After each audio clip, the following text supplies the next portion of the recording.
جی قبلہ صاحب کیا حال چال ہے جی؟ الحمدللہ خیریت میں پوچھیں جو پوچھنا. جی ہاں، وہ قبلہ صاحب ایک روایت بڑی بیان کی جا رہی ہے، میرا خیال سیاستہ بھی غالباً موجود ہے، کہ جس میں یہ فرمایا گیا کہ جو شخص اپنے زمانے کے وقت کے امام کی معرفت کے بغیر مر جائے تو اس کی موت جاہلیت پر موت ہوگی.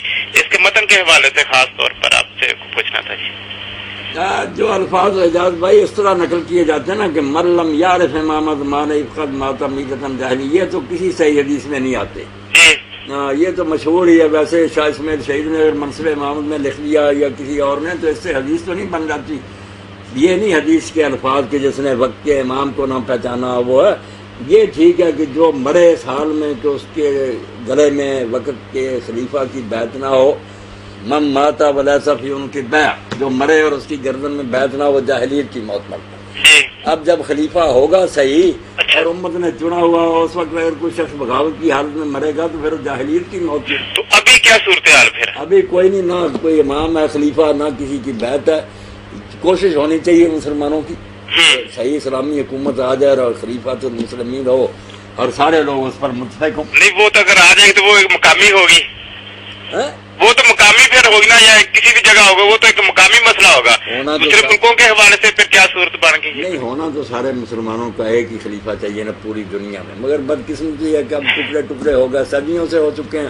ہر علاقے میں الگ الگ حاکم بنا بیٹھا ہے. اس سے کیا قیامت تک اس کا کوئی اس کی امید کی جا سکتی ہے؟ نہیں، امید تو اعجاز بھائی ہے. اللہ کے رسول نے جب اس دور کی خبر دی ہے کہ قیامت سے پہلے اللہ ایک ایسا رہبر عطا کرے گا جس کا نام بھی آپ کا نام ہوگا وہ بنی فاطمہ سے، اس کے ذریعے اللہ زمین کو عدل انصاف سے بھر دے گا اور اس کی مدد کے لیے عیسیٰ علیہ السلام بھی نازل ہوں گے. یہ ساری خبریں تو آپ نے دی ہیں، اس لیے اس وقت سارا یہ انتشار ختم ہوگا اور وہ یمن رضا قسطم وادرن دنیا کو عدل اور انصاف سے بھر دے گا. وہ فاطمی جو آپ نے فرمایا کہ المہدی من طرفی ولد فاطمہ، فاطمہ کی اولاد سے ہوگا. جی بالکل.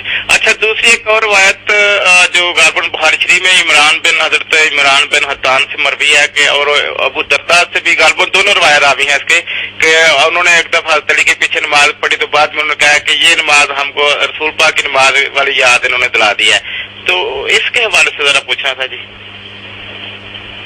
نہیں، یہ عمران بن حطان کی روایت نہیں. عمران بن حطان تو بعد کا راوی ہے، خارجی ہے اور بڑا پکا، وہ حضرت علیہ السلام پر لعنت کرتا تھا نماز کے بعد، مگر بہرحال ہے تو سچا وہ عقیدہ اس کا اپنا. اس کی روایت نہیں ہے. یہ صحابی رسول جو ہے نا عمران بن حسین سعد کے ساتھ، اچھا ان کی روایت ہے. وہ جب آپ نے جنگ جمل کے بعد بصرہ میں نماز پڑھائی تو عمران بن حسین نکلے، ساتھ ایک اور آدمی تھا، ابو درداء نہیں تھے. ابو درداء تو حضرت عثمان رضی اللہ کے زمانہ میں فوت ہو گئے تھے نا.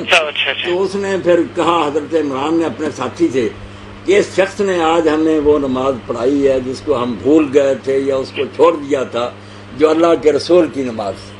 نہیں تو اس میں مسئلہ کیا وہ اس کو فرق پڑ گیا تھا نماز کا؟ کیونکہ غیب میں کوئی 20-25-30 سال کا جو غیب ہے، کیا وہ فرق ان کو پیش نظر تھا یا اس کی کوئی حیات یا شکل یا کیا مسئلہ؟ وہ حیات بدل گئی تھی. وہ آپ پڑھیں گے نا باب صحیح بخاری کا تو باب ہے اتمام تکبیر. اب ہوا یہ کہ حضرت عثمان رضی اللہ عنہ بڑھاپے کی وجہ سے یا کمزوری کی وجہ سے پہلا اللہ اکبر تھا نا، یہ اونچی آواز سے کہتے تھے. اچھا جی. دوسری تکبیریں آپ نے چھوڑ دی تھی، جو انتقال کی تکبیریں رکوع کو جاتے سے یہ نہیں کہہ سکتے تھے. اب لوگ ایک دوسرے کو دیکھ کر جھکتے تھے، مگر یہ بنو امیہ نے اس کو سنت ہی بنا لیا کہ طریقہ یہ ہے. یہ یہاں تک پہنچی نوبت کی. اسی میں آتا ہے روایت میں کہ ایک شخص نے حضرت ابو ہریرہ نے انہوں نے امیر معاویہ رضی اللہ عنہ کے زمانے میں مقام ابراہیم کے پاس مکہ میں نماز پڑھائی. نماز 4 رکعتی تھی، اس میں 22 بار اللہ اکبر آیا. یہ اللہ اکبر کہتے رہے. تو جو پڑھ کر گیا آدمی ان کے پیچھے نماز، وہ حضرت ابن عباس رضی اللہ عنہ کا شاگرد تھا. ان سے جا کر کہنے لگا کہ اس بوڑھے احمد کو دیکھو کہ اوپر نیچے جاتے اللہ اکبر یعنی دین اس طرح مٹ گیا تھا. تو انہوں نے کہا تیری ماں تجھ کو روئے، یہ تو ابو القاسم صلی اللہ علیہ وسلم کی سنت ہے. تو یہ تھا معاملہ اور کچھ نہیں بگڑا تھا نماز کا. یہ تکبیریں انتقال کی چھوٹ گئی تھی. تو حضرت علی رضی اللہ عنہ نے یہ پوری کی، جیسے کہ ابو ہریرہ رضی اللہ عنہ نے بھی پوری کی. جو دین پر جمے ہوئے لوگ تھے وہ پوری کہتے تھے. وہ تکبیریں واجب تو نہیں نا جی ایک طرح سے؟ نہیں، تکبیریں تو امام جو ہے نا احمد بن حنبل اور دوسرے واجب بھی کہتے ہیں نا. یہ جھگڑے جو ہے حجاز میں کوئی کہتا ہے یہ سنت ہے، یہ تو علماء کی اپنی تقسیم ہے نا. امام احمد کے نزدیک یہ تکبیریں جو ہے آنے جانے کے اوپر نیچے یہ واجب ہیں. رکوع اور سجدے میں تسبیح بھی واجب ہے. دوسرے کہتے ہیں صرف اچھا کام ہے.